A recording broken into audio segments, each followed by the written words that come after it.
ভারত ও পাকিস্তানের সম্পর্ক এক দীর্ঘ এবং জটিল ইতিহাস ধারণ করে। 1947 সালের রক্তক্ষয়ী দেশভাগ থেকে শুরু করে আজকে সীমান্ত সংঘাত এবং কৌশলগত প্রতিযোগিতা, এই দুই দেশ বহুবার মুখোমুখি হয়েছে।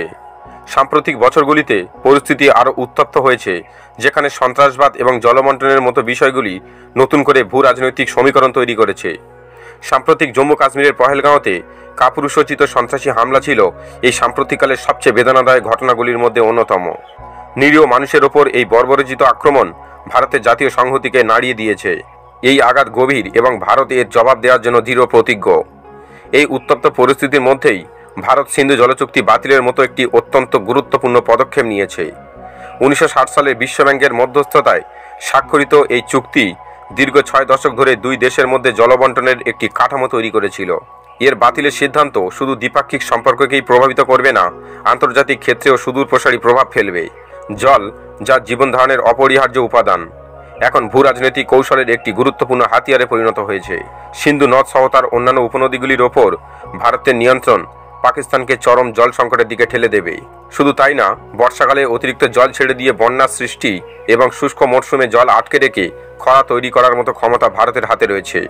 এর ফলস্বরূপ পাকিস্তানের কৃষি ও অর্থনীতি মারাত্মকভাবে ক্ষতির সম্মুখীন হবে।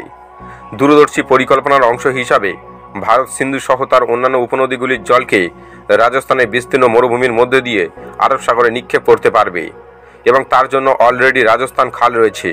তাকে আরও বৃদ্ধি করে উত্তরে জম্মু কাশ্মীর পর্যন্ত বৃদ্ধি করতে হবে, আর দক্ষিণে গুজরাট পর্যন্ত, এবং তার সাথে সাথে পাঞ্জাব, রাজস্থান সহ গুজরাটের বিস্তীর্ণ অঞ্চলের সাথে সাথে ভারতের অন্যান্য অঞ্চলে কৃষি ব্যবস্থায় বৈপ্লবিক পরিবর্তন আসবে। তার ফলে একদিকে যেমন ভারতের নতুন উর্বর কৃষি জমির বৃদ্ধি হবে, তো অন্যদিকে পাকিস্তানের ওপর কৌশলগত চাপ বৃদ্ধি পাবে, তাদের অর্থনীতি সহ জনজীবন ধ্বংস হবে। পাকিস্তান এই সিদ্ধান্তকে স্বাভাবিকভাবেই ভালোভাবে নেয়নি। দেশটি এর পাল্টা ব্যবস্থা নেওয়ার হুঁশিয়ারি দিয়েছে এবং সিমলা চুক্তি বাতিল তারই একটি প্রতিফলন। সিমলা চুক্তি, যা 1971 সালে ভারত পাকিস্তানের যুদ্ধের পর স্বাক্ষরিত হয়েছিল, দ্বিপাক্ষিক সম্পর্কের একটি গুরুত্বপূর্ণ ভিত্তি স্থাপন করেছিল। এই চুক্তির মূল বিষয়গুলির মধ্যে অন্যতম ছিল উভয় দেশ কর্তৃক নিয়ন্ত্রণ রেখাকে বা এলওসিকে সীমান্ত হিসাবে মেনে নেওয়া এবং শান্তিপূর্ণ আলোচনার মাধ্যমে সকল বিরোধের সমাধান করা।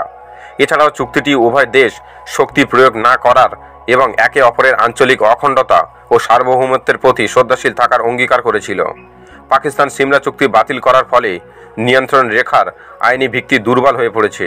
এর ফলে সীমান্ত পেরিয়ে সামরিক অভিযানের সম্ভাবনা বেড়েছে।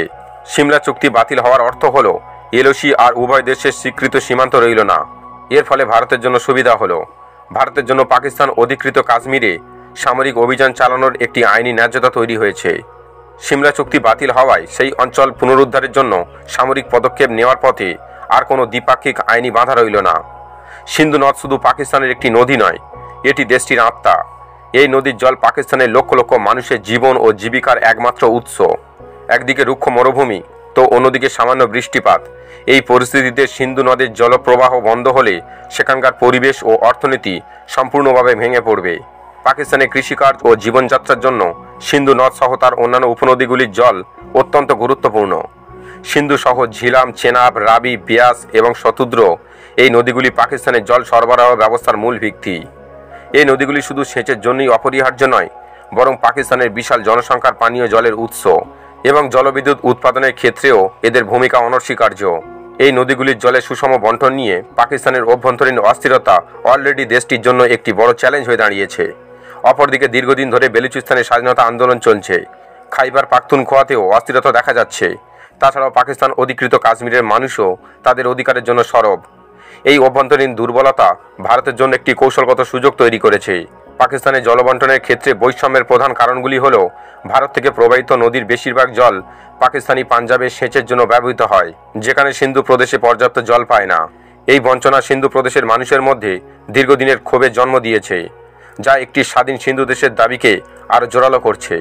সিন্ধু সহ তার অন্যান্য উপনদীগুলি পাকিস্তানে ব্যবহৃত জলের প্রধান উৎস। দেশটির প্রায় সম্পূর্ণ কৃষিজমি এই নদীগুলির জলের ওপর নির্ভরশীল এবং প্রায় 90% খাদ্য উৎপাদন এই জল সরবরাহ ব্যবস্থার মাধ্যমেই হয়ে থাকে। শুধু কৃষিক্ষেত্রই নয়, পাকিস্তানের অর্থনীতির প্রায় 25% এই সিন্ধু নদ এবং তার উপনদীগুলির ওপর নির্ভরশীল। ভূ রাজনীতির এই জটিল খেলায় জল, সীমান্ত এবং অভ্যন্তরীণ বিদ্রোহ এই তিনটি বিষয় একে অপরের সাথে নিবিড়ভাবে জড়িত। ভারতের প্রতিটি পদক্ষেপ যেমন দীর্ঘমেয়াদী কৌশলগত চিন্তাভাবনার ফসল, তেমনি এর আঞ্চলিক স্থিতিশীলতার ওপর সুদূরপ্রসারী প্রভাব ফেলবে। সিমলা চুক্তি বাতিল হওয়ায় পাকিস্তানের জন্য সবচেয়ে বড় ক্ষতি হলো এলওসির উপর তাদের আইনি অধিকার দুর্বল হয়ে যাওয়া। এর ফলে ভারত যদি পিওকেতে সামরিক অভিযান চালায়, তাহলে পাকিস্তানের আন্তর্জাতিক স্তরে এর বিরোধিতা করা কঠিন হবে। অপরদিকে ভারতের পিওকে পুনরুদ্ধার করার একটি সুস্পষ্ট সুযোগ এসেছে। এই ছিল আজকে ভিডিওর কমেন্ট বক্সে আপনাদের মতামত অবশ্যই কমেন্ট করে জানাবেন।